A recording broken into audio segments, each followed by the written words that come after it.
Hello, everyone, and welcome to this Conversations on Groong episode. Armenia held its first national prayer breakfast this month, which on the surface looked like a public embrace of Christianity. But behind the polished image sits a darker story, one that our guest has been tracking. Clergy are being arrested, church life is under growing pressure, and the government's campaign against the Armenian Apostolic Church continues with almost no pushback from Western partners. Today, we're going to dig into what is happening behind the government PR and why it matters. And our guest today for this discussion will be Dr. Joel Veldkamp, who is Director for Public Advocacy at Christian Solidarity International, an organization that has been at the side of the Christian Armenians of Artsakh and Armenia almost since independence. And before we go to Joel, I wanted to quickly thank you for listening to the Groong podcast, and thank you for trusting us to bring you fact-based news with each show. Please make sure you are subscribed to our channels on YouTube, Substack, Facebook, and really everywhere on social media. We're nearly everywhere. And we'd love to earn your support as well. And by that, I mean financial support. And you can do that by visiting podcasts.groong.org/donate, where you can make a one-time donation, or better yet, become a sustaining member and give monthly by choosing one of our tiers of membership. We have food-themed or beverage-themed membership tiers. You can become a Surge sponsor. Surge means coffee in Armenian. A Lahmacun luminary. If you haven't had Lahmacun, then where have you been your whole life? That's right. You've missed Yes. out on something in life. Or you can become a Harissa humanitarian. That's the highest tier. And whatever you choose, we will appreciate it. If this is not for you at this time, then just comment on our shows and like them. And more importantly, share them with your friends and enemies to bring new listeners to our audience. Any and all of your support is greatly appreciated. Thank you. And to our listeners in the US, have a very happy Thanksgiving. Most likely the show will be published on that time. Happy Thanksgiving, everyone. All right, on with the show. Joel Veldkamp, welcome to the Groong podcast. Thank you so much. It's great to be here. Nice to have you, Joel. And thanks for accepting our invitation. Absolutely. Thank you for the invitation. Joel, so Christian Solidarity International, CSI, has worked with Armenians since the 1990s, often during some of the hardest years for Armenians and Christians. Before we get into the current situation and the current topic, which is persecution of the Armenian Church, can you give us a brief overview of the CSI and the kind of work it has carried out in Armenia over the decades? And also, you can also maybe cover your own background and personal involvement with the organization as well. Sure, yeah. So Christian Solidarity International was founded in 1977 in Zurich, Switzerland. It was founded by a group of Reformed pastors who were really concerned that the existing Christian institutions were neglecting the persecution of Christians behind the Iron Curtain.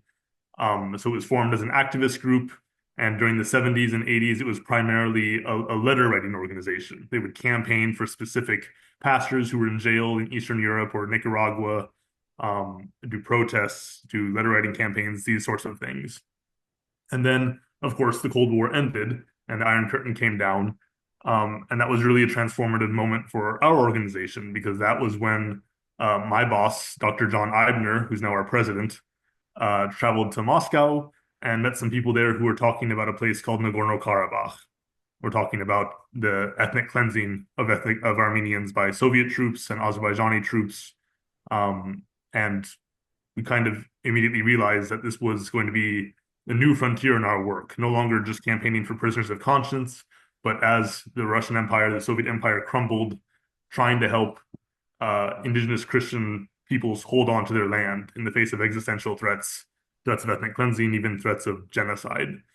So during the first Karabakh War, we traveled to Nagorno-Karabakh quite often, breaking the blockade of Stepanakert, bringing medicine, bringing supplies, and trying to tell the world as best we could what we saw when we were there. At that time, Baroness Caroline Cox was a leader in CSI UK. Today she has her own organization, but she's still a very good friend of ours. But so she and my boss, John Eibner, would go to Nagorno-Karabakh together quite often. So they always tell the stories of arriving in Stepanakert the first time and being absolutely shocked that the hospital was empty, that they were having to operate on people and amputate limbs with only vodka, basically, as an anesthetic. So the first thing they did when they had the opportunity was to bring in a shipment of anesthetics to the hospital. In fact, I watched an interview with Dr. Eibner on Horizon TV, and he talked about how the Karabakh conflict transformed CSI as well from an organization, like you say, from a letter writing organization to one that has actually a more active mission and provides material help and advocacy for victimized communities. Before we move on, can you also tell us about, many Armenians know CSI, but what does CSI do globally as well? Where do you also have projects? And can you tell us a little bit about your work around the world?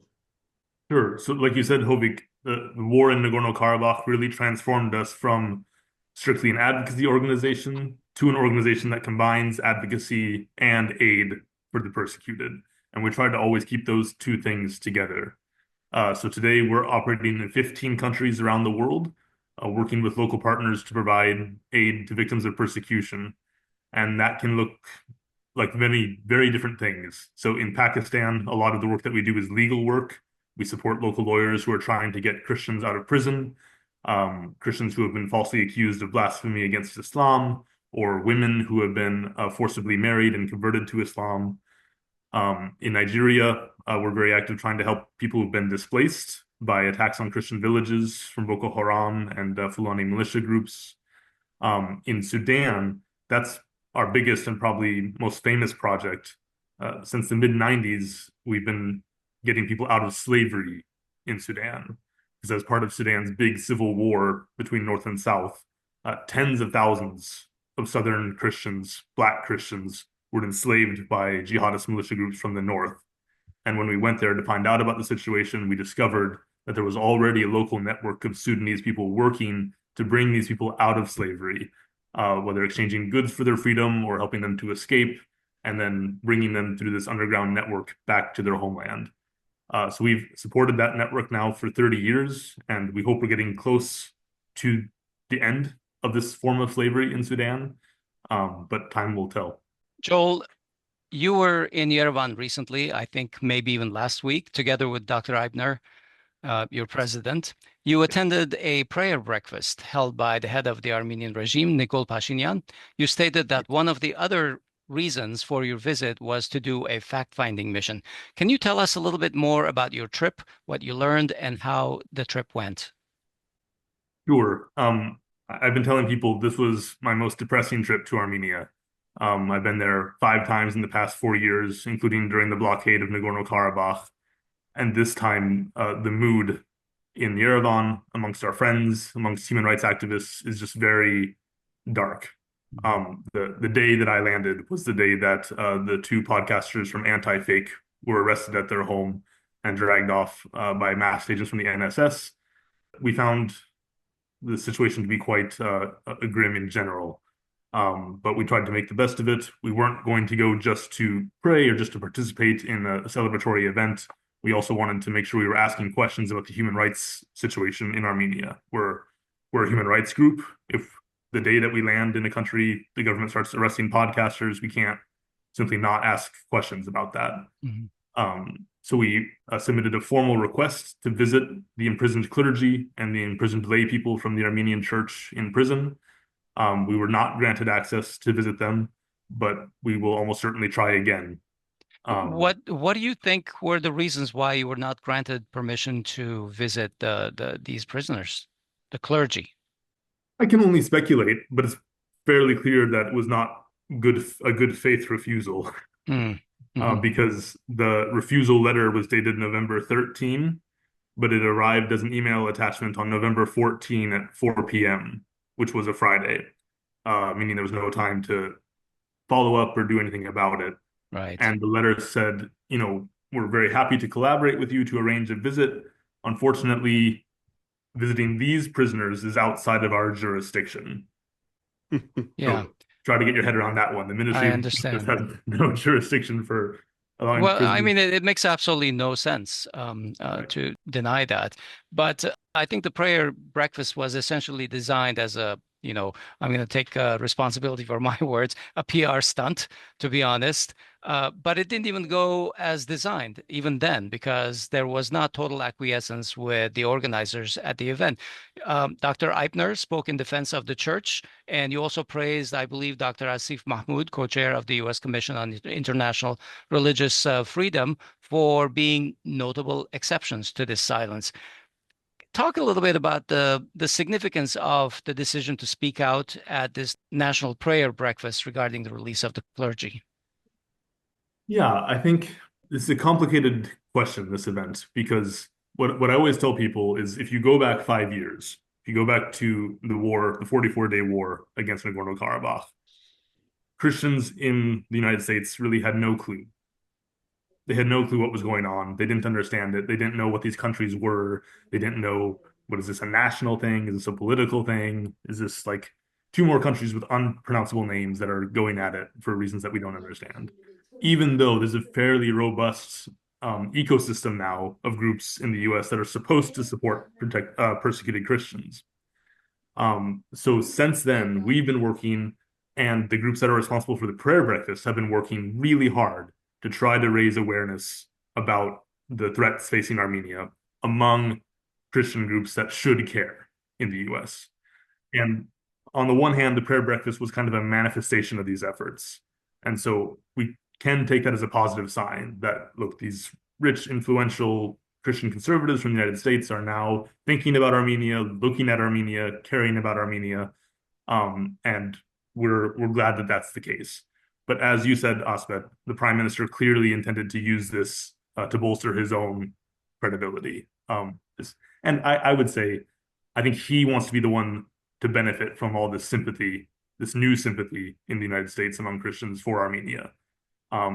So it is a paradox that this prime minister who's putting bishops in jail is also the prime minister hosting the prayer breakfast. But it's really two sides of the same coin, right? He's putting the bishops in jail so that he has no competition for this sympathy and the support from Christians in the United States. Yeah, absolutely. So you're currently in Washington, D.C., I believe, or thereabouts. And I believe you may have, I mean, I don't know if you specifically went to give a briefing there, but you did speak about at a briefing about this situation in Armenia. And I want to quote your words. You said, Armenia is witnessing a systematic state-led campaign to undermine, divide, and persecute Armenia's national church. Can you tell us more on why you believe this is a systematic and state-led campaign? Yes, I think we're convinced by the fact that it started off small and it's growing, and we have to take it all in the context of the prime minister's own words, right? So first they arrest this one businessman, Veldkamp, for defending the church on television. It's a gross human rights violation, a self-evident human rights violation, but it's one guy. Then they arrest the archbishop, who is at the forefront of protests seeking to replace the prime minister. Okay, also a human rights violation, but he was this huge political figure. Then they arrest the archbishop, who said some impolite things on television about the government, some unwise things, but again, solely for free speech. Then they started arresting bishops and priests for very, very minor, the equivalent of campaign finance violations in the US, laws that are not being fairly applied or evenly applied in Armenia, to say the least. They're arresting lay people. They're arresting family members of the Catholicos, his brother and his nephew. They're arresting lawyers who are trying to defend the clergy in court. So we see the dragnet just expanding, and it's very clear that the intent is to intimidate other people who might want to speak out in favor of the church. So we see an expanding campaign of unfair arrests and human rights violations. At the same time, the prime minister is openly calling for the Catholicos to be replaced as head of the Armenian Church, which is, again, a flagrant human rights violation. It goes against all international human rights law. It goes against Armenia's constitution. Or religious freedom. All religious freedom principles. It's completely outrageous. And it's not just like one comment. He says these things regularly. Just, I think the Sunday, our last day in Armenia, there were elections in Etchmiadzin outside of Yerevan. Mm-hmm. And Etchmiadzin, your audience knows, of course, but the seat of the Armenian National Church. And the prime minister's party wins the elections. And immediately afterwards, the prime minister says, this is another step in our campaign to liberate Etchmiadzin from the tyrant, from the Yeah. Catholicos. Yeah, we have just actually talked about this issue on our previous podcast. And what's funny is that the civil contract, his party member that is campaigning there, had deliberately tried to push Pashinyan aside and asked him not to campaign. And he has distanced himself from the criticism of the clergy. So the issue of attacks on the church was not even a campaign issue, thank God. But still, yeah, Pashinyan is using this as another PR, move. Okay, so you talked about the archbishops, and just to repeat, at the moment, three bishops, two of them archbishops, also respectively the heads of 3 of the 10 dioceses in Armenia are in jail. So some are in pretrial detention, but Archbishop Mikayel Ajapahyan, who just basically said, the army should have, I believe, should have gotten involved at some point in the past, something that Trump says, like, on a daily basis. For that, he was his case was expedited through the courts, and immediately now he got a sentence for 2 years in prison. Along with the bishops, lower-ranking clerics are also in jail, and others are under constant surveillance and other forms of pressure. We hear about these all the time, and you are, of course, tracking them. But I want to focus on the case of Archbishop Bagrat Galstanyan. You mentioned that the accusations against him of planning a coup using terrorism were based on falsified evidence, and that the prosecutor's office had released that evidence selectively. Can you explain how the release of the full recordings exposed the fabrication of this evidence, and why this specific case is so central to your warning about the breakdown of the rule of law? Sure. So maybe I'll just start by saying that when I was in Yerevan with Dr. Eibner, we got to meet with several different Armenian human rights groups, and we were really impressed with their professionalism and their impartiality and their hard work, frankly, because most of them are volunteers in some way or another. So what I've learned about this case, I've learned from them and from reports in the Armenian media. And if I get 1 or 2 details wrong, it's my fault. But the details are there in English language media from Armenia, and people should really go to groups like Protection of Rights Without Borders, like the Armenian Center for Political Rights, the International Comparative Law Center, the Regional Center for Security and Democracy. Mm-hmm. These groups are doing great work to document this human rights crisis. But my understanding is that the prosecutors released edited recordings of Archbishop Bagrat discussing with his men, and it sounded like they were talking about shooting people in order to take over control of the government. And in fact, they were discussing once at a hypothetical point in the future that they have become the government, how will they manage desertions from the army? Right. So it was a complete fabrication. It was a complete lie. And the fact that they have all of these recordings shows that the Archbishop and his colleagues were under surveillance for a very long time. And I'm sure if the government had something more incriminating, we would have heard it many, many times by now. But in fact, the only reference to violence that we have was taken completely out of context. So actually, there is no case against the Archbishop. They've falsified evidence in order to detain an opposition figure. That's a 4-alarm fire for human rights in Armenia.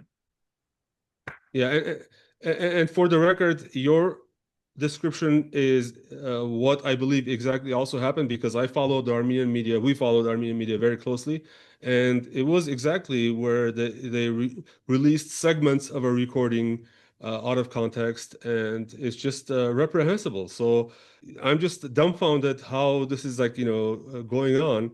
But the government is trying to paint this, and supporters of the government, which unfortunately are not few, and even in the West, they're saying, well, this is why is a clergy participating in a protest movement, and this is an issue of separation of church and state, even though it's not as clean. Maybe the government is doing some crooked things, but it is in essence a separation of church and state. Can you answer that? Are clergy not allowed to express political opinions? Of course, they're allowed to express political opinions. And this is what I say to all my American friends. And I hear these same lines that you just mentioned from my friends who care about Armenia, who want to help the people from Nagorno-Karabakh, but they don't quite know what to think about this issue with the church. And they'll say to me, doesn't it disturb you, Joel, that the archbishop was getting involved in politics? And these are all Christian conservative Trump supporters from the United States. And I say to them, can you imagine what your response would be if President Biden had put a pastor in jail for his political activities? You, I can't you would imagine. cross the I lines. cannot imagine what would happen. And I think, you know, Americans have a hard time understanding the Armenian Apostolic Church, right? It's the smells and the architecture and the strange clothing, which of course is a wonderful part of the Armenian tradition, but we don't get it, right? And we're all even kind of Yeah. scared by it sometimes. Since you talked about the Armenian Apostolic Church, I'd like to talk a little bit more about that because in Washington, in that briefing, you also said that the Armenian Apostolic Church is a super mediating institution that has preserved Armenia's identity for 1,700 years.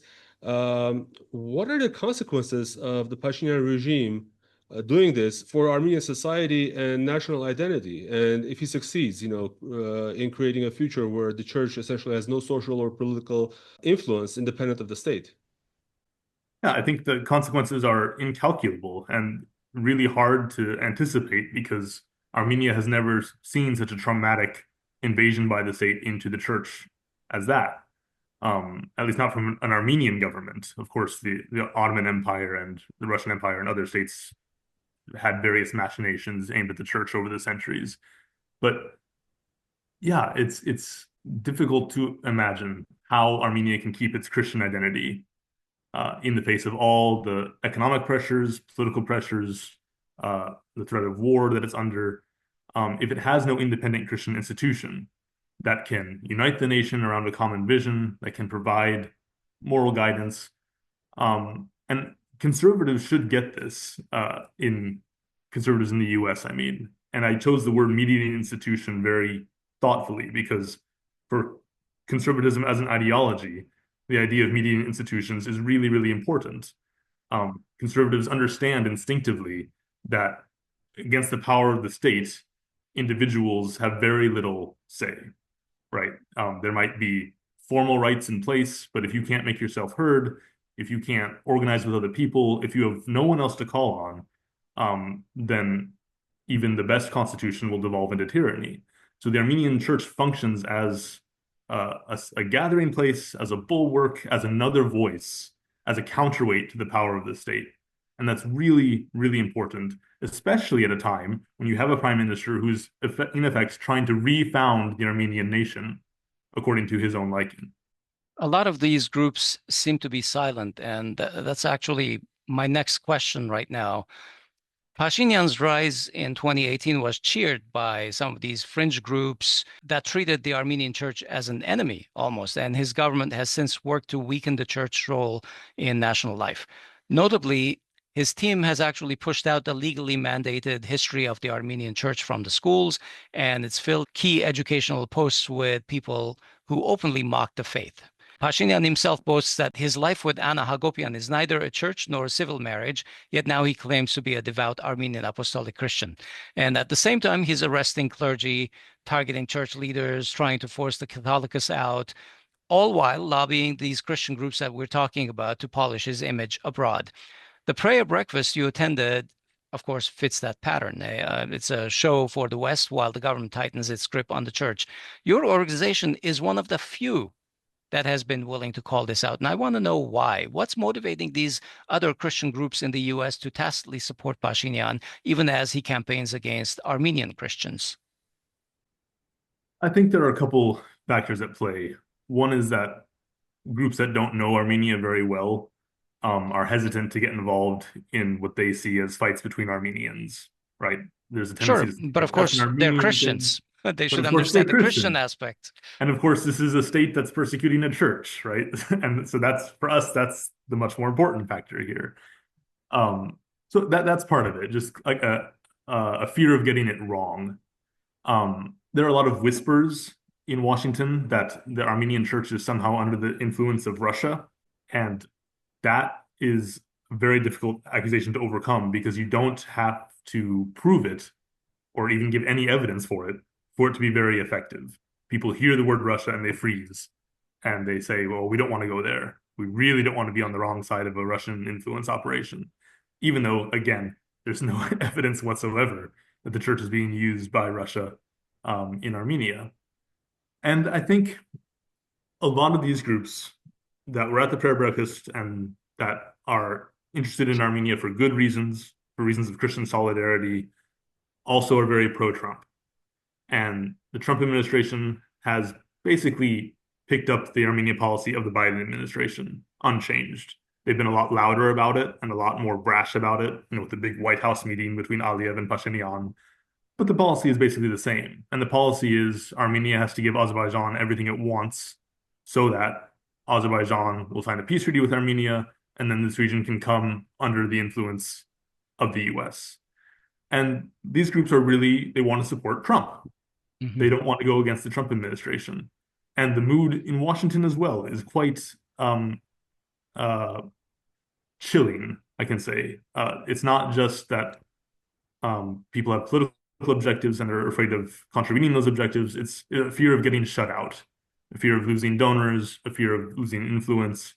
No one wants to go up against Trump. And the threats from his administration in this regard are real. Interesting. You mentioned Trump supporters and Trump himself, and my message to them would be, have you ever heard of Russiagate? Because this seems to be exactly the same thing.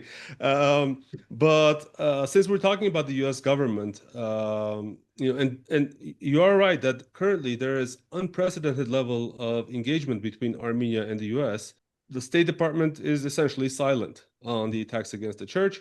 So what would be your specific warning to President Trump or whatever administration takes power in the future regarding how this campaign could actually put U.S.-mediated peace processes at risk and bringing fragility to Armenia as an ally, and also potentially undoing all of the efforts, even geopolitical efforts. Like if you want a foothold in the country, but you install a dictator instead, what are the potential repercussions of that? Yeah, I think the administration is engaged in really short-term thinking right now, and they want to get a deal. They want to get the Peace Prize for the president. They want to accomplish these long-standing American objectives in the region, and they think that they're so close. I would tell them, you really need to take a step back and look at the kind of Armenia that you are creating, right?